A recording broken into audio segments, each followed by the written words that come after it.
E agora está na hora de chamarmos o engenheiro Carlos Miguel, que nos traz o tema Planeta Terra, que solução?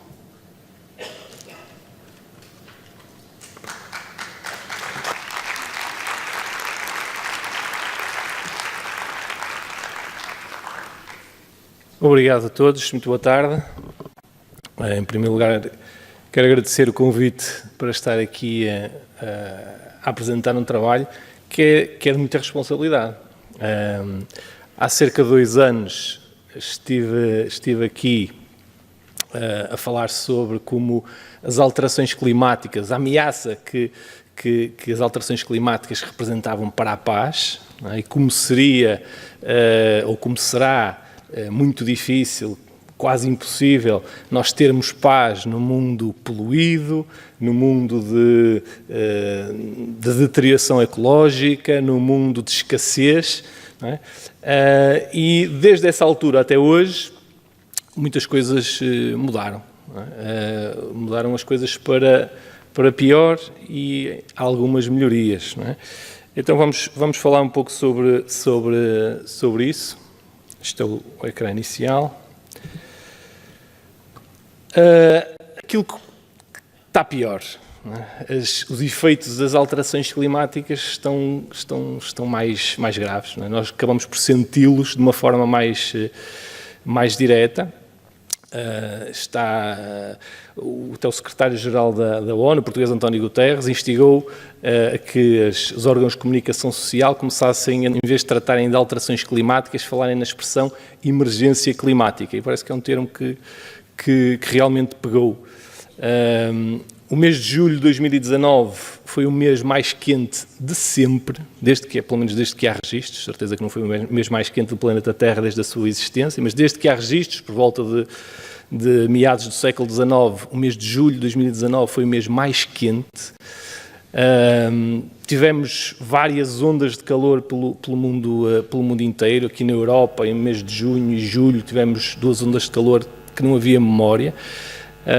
Vários recordes de temperaturas máximas foram batidos em locais diferentes, como Nova Delhi, na Índia, Anchorage, no Alasca, no Chile, Santiago, em Paris, Adelaide, na Austrália, Círculo Polar Ártico, tudo com recordes de temperaturas máximas que foram batidos. Juntando este recorde de temperaturas máximas, onda de calor, uma quantidade de incêndios enorme. Já não vou falar dos incêndios na Amazónia, que ainda está a ocorrer, um incêndio em locais em que não é tão comum haver incêndios, como, por exemplo, no Ártico.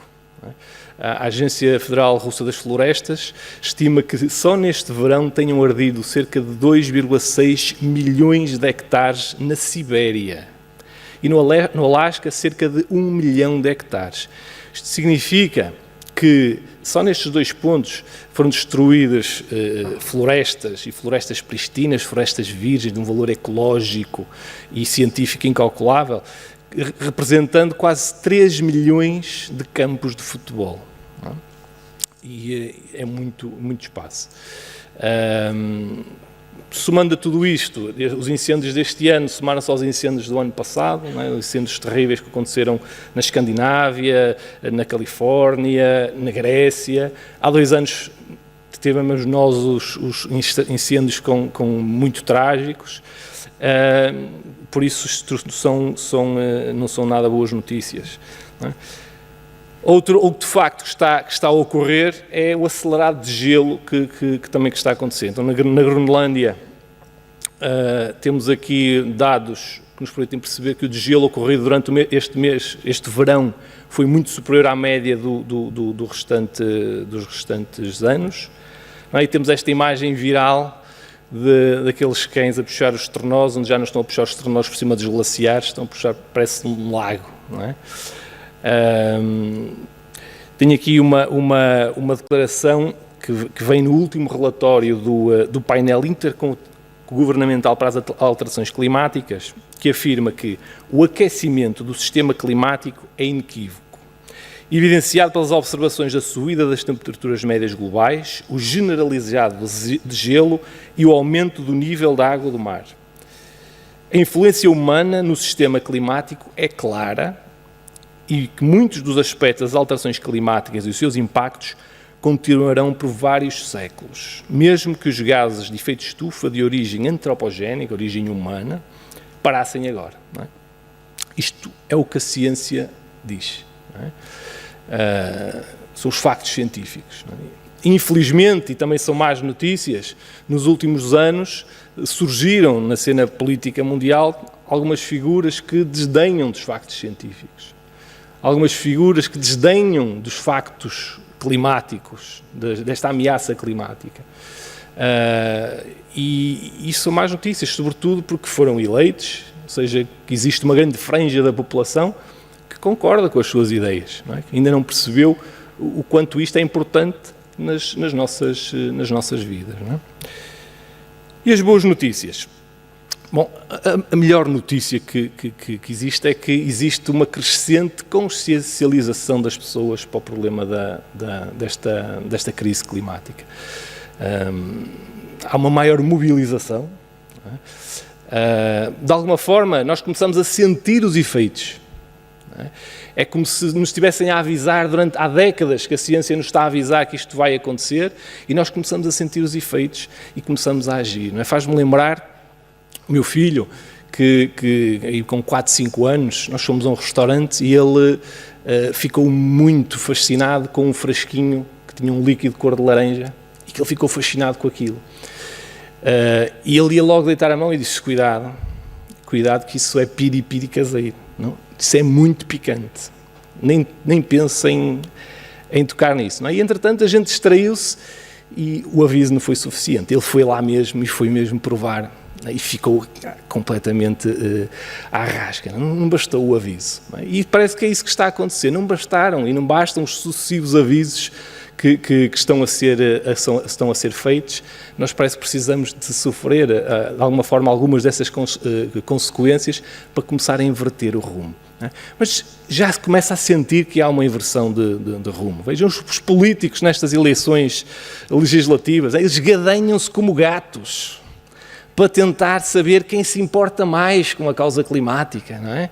Importo mais eu do que tu, e eu importo, não senhora, não é? Na realidade eles não se importam mais do que se importavam há um ano atrás ou há 5 anos atrás, não é? Nós é que estamos mais sensibilizados para o tema, não é? E eles acabam por ir atrás, não é? E temos de falar aqui também dos jornais. Não é? Os jornais estão também a fazer um trabalho muito meritório de alerta sobre estas situações diariamente. Tenho que falar aqui do Jornal Público, por exemplo, que tem todos os dias reportagens, artigos de opinião sobre as alterações climáticas. Não é? E já que estou a falar de um jornal de referência, é preciso falar aqui bem do Jornal de Espiritismo da ADEP, não é? Que há mais de 2 anos tem todas as edições um artigo sobre alterações climáticas, sobre ambiente. Não é? Mas esta mobilização, que ainda ontem aconteceu, é crescente, não é? E sobretudo os jovens estão cada vez a aderir mais a estas mobilizações, vêm mais para a rua, fazem greve às aulas, não é? E vocês dizem que fazem greve às aulas, pois, também eu, não é? Mas na realidade eu também fazia greve às aulas, não é? Mas normalmente ia jogar bilhar ou jogar matrecos. E eles eles vão para a rua, não é? Vão protestar, vão lutar, vão exigir dos políticos medidas concretas para fazer face a um problema que eles sentem que é um problema deles, não é? E isso é altamente meritório. Não é? Em vez de ficarem a fazer greve e ficarem em casa a jogar Fortnite ou algo parecido, vão para a rua e lutar por aquilo que acham que é importante nas suas vidas e no seu futuro. Não é? Isso é extremamente importante. E notar também e realçar a importância desta jovem, não é? Que o ano passado, com 15 anos, decidiu fazer uma greve às aulas, foi protestar para a frente do Parlamento da sueco,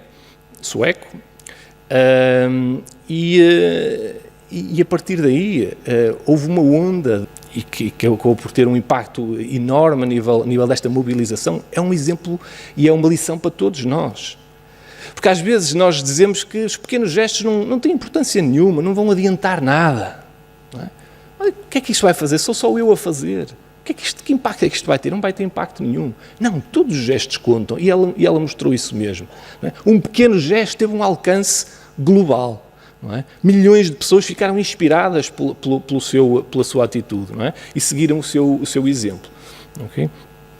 Por isso, este ainda é o lugar onde nos encontramos, ainda a tentar provar às pessoas de que isto é um problema grave e que vai nos afetar. Não é? E os jovens estão à frente, estão a caminhar à frente, os adultos ainda estão de alguma forma na expectativa, com uma certa inépcia. Não é? Os pais desses jovens estão numa certa inépcia. Logo, os pais, não é, que se costumam dizer que se preocupam com os filhos, com o futuro dos filhos. Não vais sair hoje. Hoje vais ficar em casa a estudar, porque eu preocupo-me com o teu futuro. E só faço isso porque me preocupo com o teu futuro. Não é? E então e o futuro? O lugar onde esses filhos vão viver? Não é? Um futuro onde uma degradação ecológica vai ter impacto em diversas áreas dessa vida. Não há uma preocupação com esse futuro. Não é? É algo que não faz sentido. Por isso, existe uma rede de interconectividade entre tudo à nossa volta. Não é? O princípio espírita, desde o átomo até o arcanjo, tudo se interliga na natureza. Não é? O livro dos Espíritos. E é um princípio espírita que os ecologistas abraçam com muito carinho. Não é? Tudo está interrelacionado à natureza. E nosso bem-estar depende da natureza. Aliás, tudo aquilo que nós temos à nossa volta, aquilo que nós vestimos, aquilo que nos alimentamos, o lugar onde nós estamos, são recursos, são feitos de recursos que vêm da natureza. Sem a natureza nós não conseguimos fazer nada disso. Não é?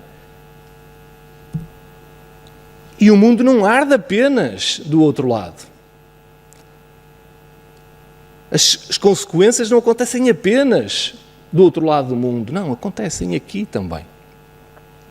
Portugal tem uma costa que é extraordinariamente vulnerável à subida do nível da água do mar. É vulnerável, por exemplo, à ocorrência de fenómenos extremos, que já tivemos alguns exemplos num passado recente e que, com estas mudanças climáticas, poderão se acentuar. Já somos muito vulneráveis aos incêndios, como sabemos muito bem. Temos mais de 50% do solo português está em risco de desertificação. E uma boa parte desses 50% está em risco severo de desertificação. Por isso, isto não acontece só aos outros. Não é? E estes impactos, não é? Também têm, estes efeitos têm impacto também na nossa saúde. Não é?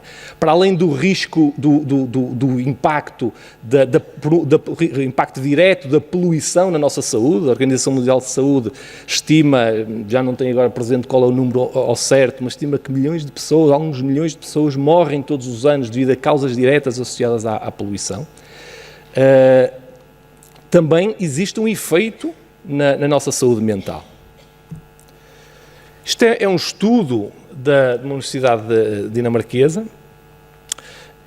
que foi estudar o comportamento, a percepção da população da Groenlândia. A Groenlândia é uma região, não é um país, é uma região que pertence à Dinamarca.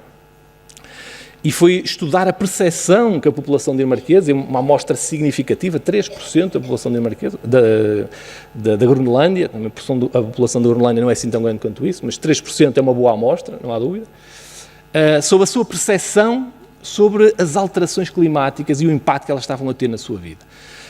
Fazendo aqui um parênteses, a Groenlândia é uma das regiões mais afetadas pelas alterações climáticas devido ao degelo, degelo dos glaciares. E para além disso, a população da Groenlândia também tem um outro problema, é que a Groenlândia é a região do mundo com as mais altas taxas de suicídio. Normalmente não é muito comum ouvirmos falar da Groenlândia, porque como pertence à Dinamarca, normalmente vêm os dados juntos. Mas isoladamente a Groenlândia tem uma das mais altas taxas de suicídio do mundo. E sobretudo suicídio jovem neste momento. E então este estudo foi procurar saber qual era a percepção da população em relação às alterações climáticas, e cerca de 90% da população da Groenlândia sente que as alterações climáticas são reais, já estão a ter impacto na sua vida.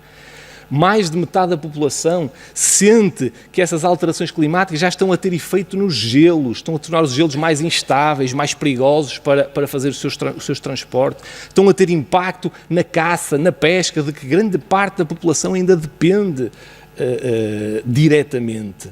Não é? São populações muito tradicionais. E isto está tudo a ocorrer de uma forma muito rápida, muito brusca. E o ser humano tem uma capacidade extraordinária de se adaptar, de adaptação. Foi a sua capacidade de adaptação, não é, que nos permitiu desenvolver da forma que nos conseguimos desenvolver e chegar até aqui. Não é?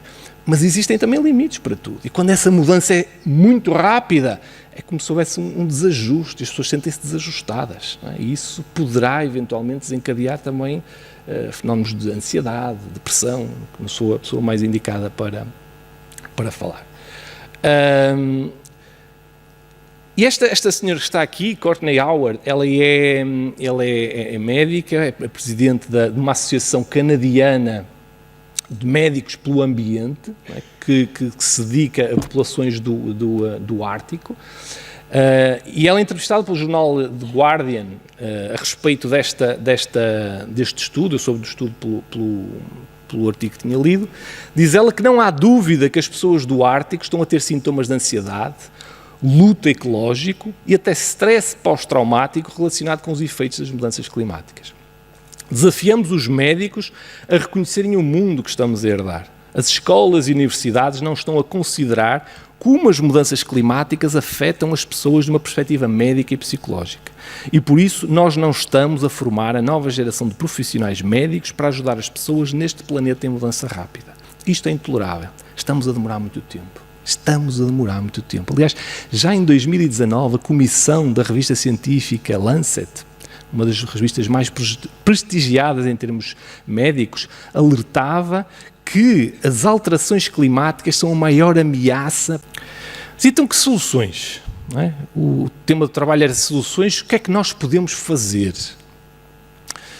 Os cientistas que compõem o painel intergovernamental para as alterações climáticas, são muitos, centenas deles, eles referem que para nós conseguirmos limitar o aumento da temperatura média global aos 2 graus centígrados acima dos níveis pré-industriais, que foi aquilo que está definido no Acordo de Paris, para fazermos isso tínhamos que mudar completamente o nosso modo de vida, drasticamente. Estamos a falar de mudar completamente a forma como nos alimentamos, a forma como nos fazemos transportar, a forma como produzimos energia, como consumimos energia, como consumimos de uma forma geral, a forma como vivemos. Não é? E naturalmente que este tipo de comportamentos não podem ser feitos quase individualmente e esperar que os outros se juntem. São comportamentos que precisam de mudanças à escala global. Não é? São problemas globais que precisam de mudanças globais. Não é? E por isso é preciso comprometimento político, é preciso vontade política, não é? O que não é nada fácil nos momentos em que estamos, onde há cada vez mais cisões, há cada vez mais guerras comerciais. É preciso vontade para impor medidas impopulares, o que não é nada fácil. Veja o que aconteceu, por exemplo, na França. Em França, onde o presidente francês impôs taxas sobre combustíveis e os coletes amarelos viraram aquilo de pernas para o ar. Não é? Por isso, são precisas estas medidas globais e são os políticos, são as grandes empresas que têm a capacidade para as impor. Não é? São eles que têm o poder de decisão. Mas a boa notícia é que, na realidade, eles não lideram. Somos nós que os lideramos. Somos nós que os lideramos. Reparem como eles estão sempre, os políticos e as grandes empresas, a tentar influenciar-nos. Estão sempre, constantemente, a tentar saber, até por meios que não são os mais adequados, o que é que nós queremos, quais são os nossos desejos, qual é a nossa vontade. E por isso, se a nossa vontade, a nossa motivação mais íntima for resolver de uma vez por todas este problema, não é? E eles vão atrás e vão começar a proceder e a ter as atitudes necessárias para começarem a atacar este problema de uma forma efetiva. E por isso necessitamos desta motivação de cada um de nós, este interesse de cada um de nós, preocupação no bom sentido, de saber o que é que está a ser feito, o que é que pode ser feito. Não é? Isto é imprescindível. Não é? É necessário uma ação global? Necessariamente que é necessário uma ação global. Não é? Mas nós podemos influenciar essa ação global. Mas para além disso, isso não isenta que cada um de nós tenha também a sua responsabilidade nas suas atitudes diárias, na sua ética, não é? no comportamento que vai tendo no dia a dia, não é? Na forma como reduz o lixo que produz, reduz o lixo produzido, reduz aquilo que vai consumir, não é? Reutiliza tudo aquilo que pode ser reutilizado, recicla. Uma palavra que não entra em casa de muitos portugueses. Não é? Reciclar. Recuperar aquilo que pode ser recuperado. Dar-lhe uma outra utilidade. Comprar em segunda mão. Repensar. Repensar o quê? Pensar o consumo. A forma como adquirimos os produtos. De quem, como, de que forma. Se está sobreembalado ou não, se está sobreembalado, será que não é preferível adquirir um produto fresco? Dar primazia aos produtos locais para evitar o custo ecológico do transporte. Isto tudo é repensar a forma como estamos a consumir. Não é? E recusar pactuar com tudo aquilo que seja penalizador para o nosso meio ambiente. Não é? E se houver uma alternativa ecológica, dar primazia a essa alternativa. Mas também muito importante é nós aproveitarmos esta crise, porque é uma crise que estamos a viver, que vai se acentuar nos próximos anos. Aproveitarmos esta crise para também fazermos as transformações que são necessárias, e às vezes transformações culturais, criarmos novas éticas. Ao longo da história nós transformamos muitas vezes, retransformamos-nos muitas vezes. E existem situações e comportamentos que nós precisamos também de transformar. Aqui há 50 anos, quando alguém decidiu fazer um piquenique à beira-rio,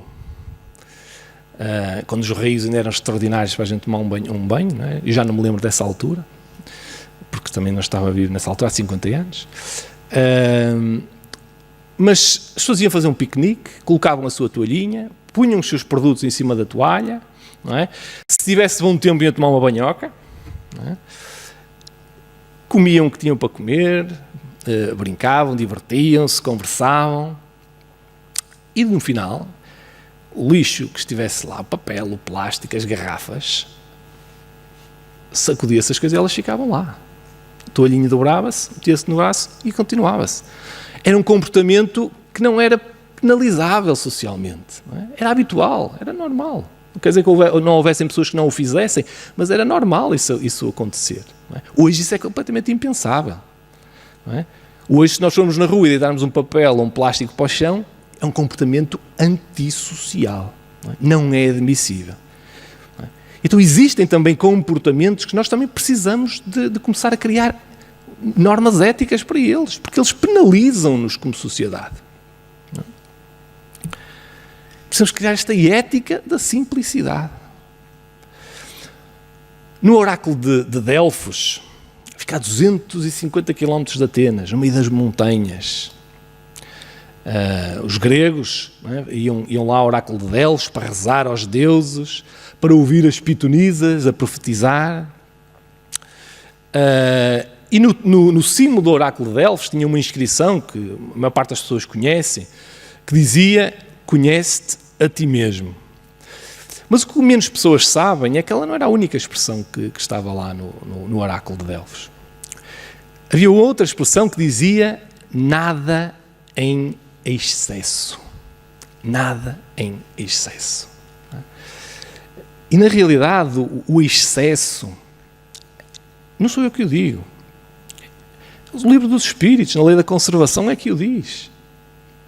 O excesso, a acumulação, a soberba, o abuso, são os principais responsáveis pelos desequilíbrios, vários desequilíbrios que nós temos na nossa sociedade. Não é? Está lá no livro dos Espíritos, na lei da conservação, onde existe um equilíbrio na natureza. O homem é que promove os desequilíbrios pelo seu egoísmo. Mas esse excesso, não é? Ele ainda é visto na nossa sociedade de uma forma boa. Não é? Ainda é visto como sinónimo de status, de poder, referência para o consumo, referência daquilo que se pretendia, onde se pretende chegar. Não é? E por isso é que nós precisamos transformar isto, porque isto é lesivo para a nossa sociedade, a vários níveis. Precisamos de recuperar esta capacidade de sentirmos prazer para aquilo que é mais simples. Há uma história deliciosa que é do livro do Saint-Exupéry, do Príncipezinho, vocês já devem conhecer, que naquele périplo que o Príncipezinho estava a fazer pelos planetas, encontrava aquelas figuras caricatas, ele encontrou um vendedor de pílulas para a sede. E o vendedor de pílulas para a sede, que dizia que quem tomasse uma daquelas pílulas por semana deixaria de ter necessidade de beber, deixaria de ter sede. E o príncipezinho ficou muito intrigado. Perguntou, mas para que é que isso serve? E o vendedor disse-lhe, economia de tempo. Os peritos fizeram os cálculos e quem tomar esta pílula poupa 53 minutos por semana. E o príncipezinho perguntou, mas e o que é que eles fazem com 53 minutos? E o vendedor disse, o que eles quiserem.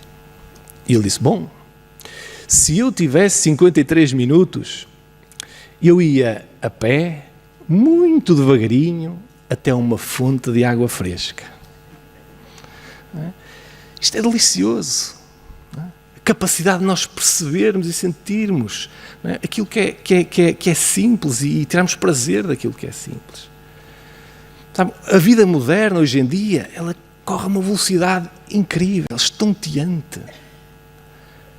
A tecnologia é extraordinária, não é? Eu estou lá em cima, rodeado de tecnologia, estamos ali com o Vasco, com os outros colegas, a transmitirmos estas jornadas para todo o mundo, não é?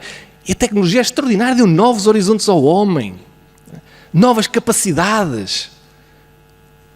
Mas, na realidade, e a tecnologia foi feita para tentar dar-nos mais eficiência na forma como fazemos as coisas, mas isso não se refletiu num ganho efetivo de tempo. Nós temos cada vez menos tempo. E dá-se o paradoxo, não é, de estarmos rodeados e sermos consumidos por aparelhos tecnológicos e por técnicas, não é, que foram criados para nos ajudarem a gerir o nosso tempo e economizar o nosso tempo. E nós temos cada vez menos tempo. Quantas pessoas vocês ouvem a dizer, pá, estou sem tempo, não tenho tempo. Estou sempre a ouvir pessoas a dizer que não têm tempo, ninguém tem tempo, não é? Com tanta tecnologia, não é? Nós já deveríamos ter mais tempo e conseguir gerir melhor o nosso tempo. E naturalmente que esta falta de tempo é desgastante, não é? Provoca desgastes a vários níveis. Primeiro nível da nossa saúde, física, psicológica, espiritual, mas também afeta outras áreas da nossa vida. Tem impacto na profundidade dos nossos relacionamentos. Precisam de tempo. Tem impacto na qualidade daquilo que pensamos, na qualidade daquilo que sentimos. Precisamos de tempo para os maturar. Precisamos de muito tempo. E tem impacto também na forma como olhamos para as coisas à nossa volta. E aqui estou a falar, por exemplo, das causas sociais, da nossa sensibilidade, por exemplo, à causa climática. Sabem, a falta de sensibilidade, na minha forma de entender, não é apenas uma consequência de um coração duro, de um coração embrutecido. Não. Ela é também consequência da falta de tempo e de paciência para ver, para sentir, para compreender tudo aquilo que está à nossa volta. E sem tempo acabamos por ser compelidos a não valorizar verdadeiramente aquilo que está à nossa volta. Aquilo que possuímos. Acabamos por termos tendência para dar as coisas como garantidas, coisas que são extraordinariamente importantes para nós, coisas, pessoas, natureza, que são extraordinariamente importantes para nós. E extraordinariamente frágeis. E tão preciosas que algumas dificilmente as conseguimos substituir. E outras que são insubstituíveis. Precisamos dar valor cada vez mais a esta simplicidade.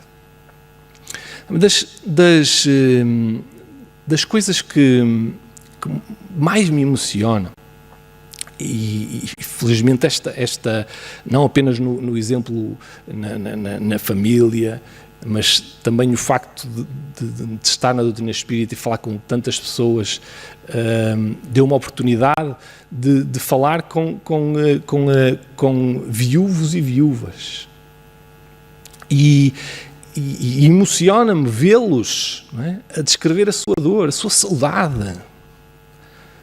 E quando eles falam e se recordam, não é, de companheiros com quem partilharam a vida durante décadas e décadas, eles não recordam as coisas extraordinárias, os momentos fantásticos, as coisas maiores. Não. O que eles sentem falta é das pequenas coisas. Sentem falta da voz, sentem falta do toque, sentem falta do cheiro, sentem falta da rabugice de manhã, sentem falta dos passeios de mão dada, sentem falta daqueles pequenos triques que tanto os irritavam. É disso que as pessoas sentem falta. Coisas simples. Não é? E que na altura não têm a capacidade para dar esse devido valor. E nós precisamos recuperar e perceber e dar valor àquilo que está à nossa frente e que é tão importante para nós e vai ser tão importante para nós. Porque sem tempo, nós acabamos por ver as coisas, as pessoas, a natureza de uma perspectiva superficial. Acabamos por vê-las não por aquilo que elas são, não é? Mas por aquilo que elas nos podem dar. Não é? E isso é o egoísmo. É o egoísmo na sua mais pura expressão.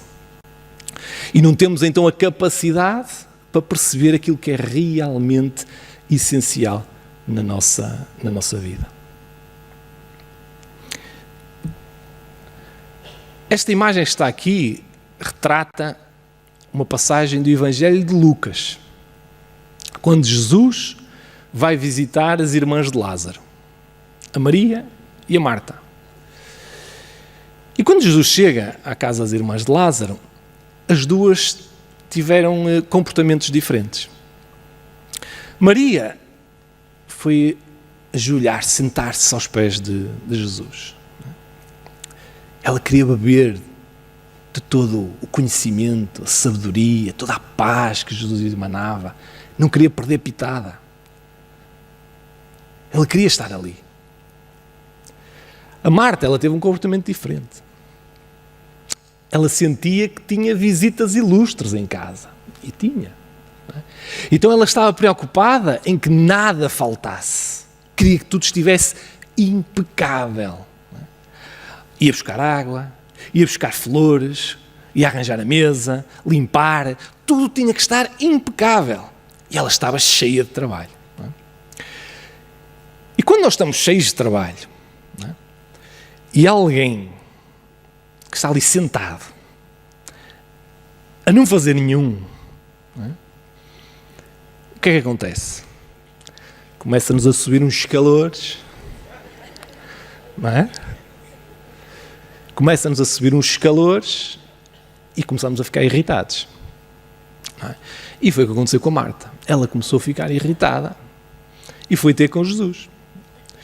E disse-lhe: Mestre, vê como a minha irmã não me ajuda a servir-te. Diz-lhe que me venha ajudar. E Jesus disse-lhe: Marta, estás demasiado ansiosa, porque te preocupas com demasiadas coisas. No entanto, poucas são importantes. E na realidade só uma é essencial. E eu acho que isso acontece muito connosco. Temos um comportamento de Marta. Andamos demasiado ocupados com coisas que, na realidade, não são assim tão importantes quanto isso. E não temos a capacidade para perceber aquilo que é realmente essencial. E virando aqui o disco para o nosso tema, existirá algo mais essencial para a nossa vida aqui no planeta do que preservar as condições de vida desse planeta? Não é? Será que já não temos provas suficientes? Será que não vale a pena lutar por isto? Eu acho que vale. Não é? Eu acho que isto é essencial. Para terminar, deixo-vos aqui com o lema do Armandinho, que eu acho que é um lema muito simples, até simplista, mas eu acho que é delicioso, e eu acho que se todos tivéssemos este lema, não é? Conseguíssemos seguir por este lema, eu acho que as coisas seriam bem diferentes. Não é? Levar pouca coisa, não é? Porque às vezes andamos carregados com uma mala enorme, não é? Carregadíssimos, andamos a vida toda a carregar essa mala, não é? E depois desencarnamos e a mala não passa. Não é? Às vezes ficamos chateados porque a mala não passa, não é? E ficamos ali, vai, não vai, ainda à procura da mala. Não é? Então, levar pouca coisa, viajar sem muita pressa, para termos capacidade para ver e dar valor àquilo que é realmente importante. Não é? Para percebermos, para sermos gratos, como dizia aqui a Glaucia há um bocadinho, a capacidade para sermos gratos implica nós termos tempo para isso, para percebermos o quanto somos abençoados, o quanto de extraordinário temos na nossa vida. Mas precisamos de tempo para perceber isso. E por isso não podemos viajar à velocidade do alfa. Não é? Temos que viajar sem muita pressa. Seguir leve pela vida e dar valor àquilo que realmente interessa, àquilo que é realmente essencial. Okay? Mobilizados pelo ambiente, okay? Mais preocupados pelo ambiente, leiam coisas sobre o ambiente, né? Porque tudo isso importa. Tudo isso faz. Vejam o exemplo da Greta. Não é? Vejam o exemplo dela, um pequeno gesto teve um impacto enorme. Todos os gestos contam. Ok? Obrigado. Olha, Carlos,